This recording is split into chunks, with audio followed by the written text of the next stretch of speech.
பல காரியங்கள் நம்ம உண்மைன்னு நம்பிட்டு கூட இருந்திருப்போம். அதுல ஒரு பெரிய மேட்டர் இல்லையே அப்படின்னு சொல்லிட்டு கூட நாம என்ன செஞ்சுட்டு இருப்போம், அதை கை கொண்டுட்டு இருப்போம். ஆனா சத்தியம் இடிச்ச உடனே அதை அங்கீகரிக்கணும். முதல்ல உன் மனைவி இடத்துல அன்பு கூறுன்னு யார் சொல்லியிருக்கா? கணவனுக்கு தெய்வம். இவன் என்ன செய்வான்னா அதுக்கு ஒரு டெபினிஷன் தருவான். என்ன டெபினிஷன் தருவான்னா, இப்படி இருந்தா நான் அன்பு செஞ்சிருப்பேன்ல, இப்படி இருந்தா நான் அன்பு செஞ்சிருப்பேன்ல, அப்படி செஞ்சிருந்தா நான் அன்பு செஞ்சிருப்பேன்ல, அவன் அதை பண்ணியிருந்தா நான் அன்பு செஞ்சிருப்பேன். இது நமக்கு நாமே சொல்ற ஒரு சாக்கு. பைபிள் அன்பு செய்கிறதுக்கு டெபினிஷன்லாம் கொடுக்க சொல்லல. அன்பு செய். இந்த சத்தியம் முதல்ல நமக்கு என்ன செய்யணும்? வசனம் இப்படி சொல்லுது, என்னை மாத்தணும்னு உங்களுக்கு தோணல.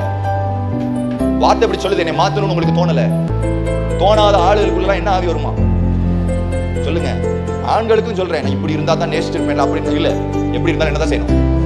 எப்படி இருந்தாலும் அதுல இருந்து கொஞ்சம் மாறும். அந்த சத்தியத்தை இந்த ஒரு பார்ட்டை மட்டும் என்னால அங்கீகரிக்க முடியாது பிரதர்னா உள்ள என்ன உங்களுக்கு கிஃப்டா வரும்னா வஞ்சகம். ஏன் அந்த வஞ்சகம் யாரை சார் போட்டு தள்ளுது? தெரிந்து கொள்ளப்பட்டவர்களையும் வஞ்சிக்கத்தக்கதான ஆவி. நிக்கவே முடியாது சார்.